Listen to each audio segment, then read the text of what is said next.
We got the 2 coats of the silver base down and let it dry. Like, it only took like 5 minutes in between each coat. It was pretty thin.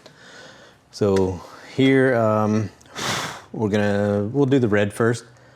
And this we don't have to take out the filter because it's just the candy apple red. And this is already mixed up 1-to-1 for spraying with the airbrush, but I don't have my airbrush, so I'm gonna use this mini gun, and so it should still work.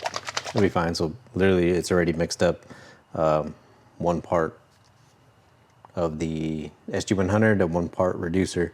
So it's basically just over reduced for the airbrush because it's so small. It has to go through. So with this, we'll just dump a little bit in there and spray it on.